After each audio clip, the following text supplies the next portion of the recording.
Hi hello. ഞങ്ങളിന്നേ ഓഫീസിൽ നിന്ന് lunch കഴിക്കാൻ ഇറങ്ങിയതായിരുന്നു. പുതിയൊരു ഫുഡ് സ്പോട്ട് നോക്കി പോകാമെന്ന് പറഞ്ഞ് പോയപ്പോഴേക്കും കണ്ടൊരു റെസ്റ്റോറൻ്റാണ് നമ്മുടെ കൊല്ലം പള്ളിമുക്കിൽ പുതിയതായിട്ട് സ്റ്റാർട്ട് ചെയ്ത മർഹബ. അത്യാവശ്യം നല്ലൊരു ആംബിയൻസ് ഉള്ളൊരു റെസ്റ്റോറൻറ്റ് തന്നെയാണ്. അത് ഇൻറ്റീരിയർ ആണെങ്കിലും എക്സ്റ്റീരിയർ ആണെങ്കിലും അത്യാവശ്യം നല്ല സ്പേഷ്യസ് ആയിട്ടുള്ള റെസ്റ്റോറൻ്റാണ്.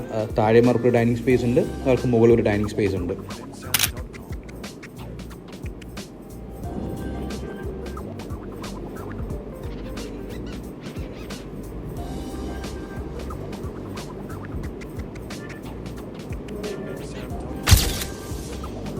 ഇത്രയാണ് അവരുടെ താഴെ വരുന്ന ഡൈനിങ് സ്പേസ്. ഇനി മുകളിലേക്കും ഇതേ ലെവലിൽ തന്നെയാണ് മുകളിലേക്കുമുള്ളത്. മജ്ലിസ് വരുന്നത് മുകളിലാണ് കേട്ടോ. ഇതും മുകളിലത്തെ ഡൈനിങ് സ്പേസ്. ഇതാണ് അവരുടെ മജ്ലിസ് വരുന്നത്. നല്ല നീറ്റ് തന്നെയാണ് റെസ്റ്റോറൻറ്റ്. ഇനി പുതിയതായത് കൊണ്ടാണോന്നും അറിയില്ല, എന്നാലും കുഴപ്പമില്ല. അപ്പോൾ നമ്മൾ ഓർഡർ ചെയ്തിരിക്കുന്നത് ഒരു ഹാഫും ഒരു ക്വാർട്ടർ പെരി പെരി അൽഫാം, ഒരു ക്വാർട്ടർ കാന്താരി അൽഫാം, ഒരു ചിക്കൻ കബ്സ. ഞങ്ങൾ 5 പേരുണ്ടായിരുന്നു. അപ്പോൾ 5 പേർക്ക് കൂടിയിട്ട് നമ്മൾ ഓർഡർ ചെയ്തത് ഇതായിരുന്നു. ഇതാണ് അവരുടെ കബ്സയും കുഴിമന്തിയും വരുന്നത്. അത്യാവശ്യം നല്ല പ്ലേറ്റിംഗ് ഒക്കെ തന്നെയാണ്. നല്ല ഫ്ലേവറുള്ള റൈസ് കേട്ടോ കബ്സയുടേത്. ഇതാണ് അവരുടെ കുഴിമന്തി വരുന്നത്.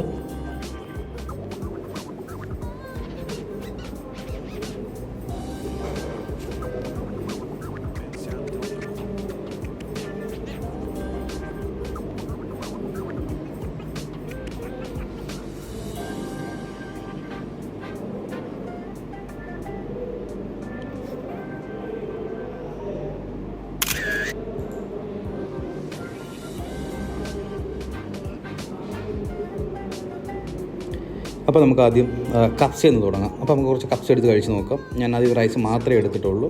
കുറച്ച് റൈസിൻ്റെ ഫ്ലേവർ നോക്കാൻ വേണ്ടി റൈസ് മാത്രം എടുത്ത് കഴിച്ച് നോക്കാം.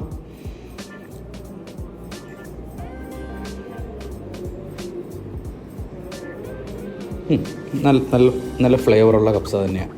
ആ ചിക്കൻ്റെയൊക്കെ ആ ഒരു സ്റ്റോക്കൊക്കെ ഇറങ്ങിയിട്ട് നല്ല ടേസ്റ്റുള്ള കപ്സ തന്നെയാണ്. ഞാൻ പ്ലെയിൻ റൈസ് മാത്രമാണ് കഴിച്ച് നോക്കിയത് കേട്ടോ. ചിക്കനാണെങ്കിലും ജ്യൂസി എന്ന് പറയാൻ പറ്റത്തില്ല, എന്നാലും നല്ല സോഫ്റ്റ് ചിക്കനാണ്. ചിക്കനിൽ ആ കപ്സേൻ്റെ മസാലയൊക്കെ പിടിച്ച ആ ഒരു ടേസ്റ്റും ചിക്കനിലുണ്ട്.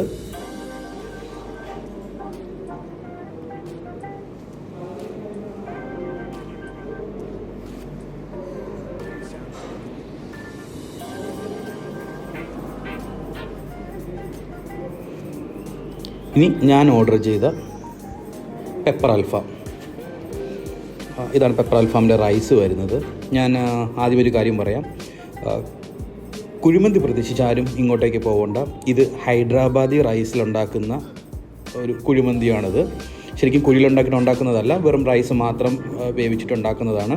ഇതിലേക്ക് സാഫ്രോണൊക്കെ ചേർത്ത് അതുപോലെ തന്നെ ഇതിനകത്ത് ഫ്രൈഡ് ഓണിയൻ്റെ ഭയങ്കര അതിപ്രസരമുണ്ട്.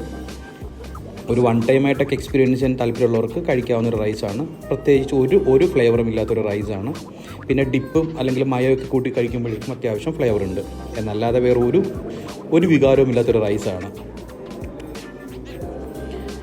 ചിക്കനും നോർമലി എല്ലായിടവും കിട്ടുന്ന പോലെ ഒരു പെരി ആണെങ്കിലും അതല്ലെങ്കിൽ പെപ്പറാണെങ്കിലും നോർമൽ ചിക്കൻ അതേ ഒരു ആസ് യൂഷ്വൽ ചിക്കൻ തന്നെയാണ്. പറയത്തക്ക പ്രത്യേകിച്ചൊന്നുമില്ല. എനിക്ക് കുറേ കൂടി കൂടുതൽ ഇഷ്ടപ്പെട്ടത് അവരുടെ കപ്സ് തന്നെയാണ്. അപ്പോൾ എന്തായാലും ഞങ്ങൾ കഴിച്ചു കഴിഞ്ഞു. ഹൈദരാബാദി മന്തി കഴിക്കാൻ താല്പര്യമുള്ളവർക്ക് പോയി കഴിച്ച് നോക്കാവുന്ന ഒരു റെസ്റ്റോറൻറ്റ്. അപ്പോൾ എന്തായാലും നമ്മൾ കഴിച്ച ബില്ല് ഇതാണ്. അപ്പോൾ ഇതിൻ്റെ ലൊക്കേഷൻ വരുന്നത് നമ്മളുടെ കൊല്ലം പള്ളിമുക്ക് മയൂരി ഫർണിച്ചറിൻ്റെ ഓപ്പോസിറ്റുള്ള മർഹബ റെസ്റ്റോറൻറ്റ്. അപ്പോൾ വീഡിയോ എല്ലാവർക്കും ഇഷ്ടപ്പെട്ടാൽ ലൈക്ക് ചെയ്യുക, ഷെയർ ചെയ്യുക, സബ്സ്ക്രൈബ് ചെയ്യുക. താങ്ക്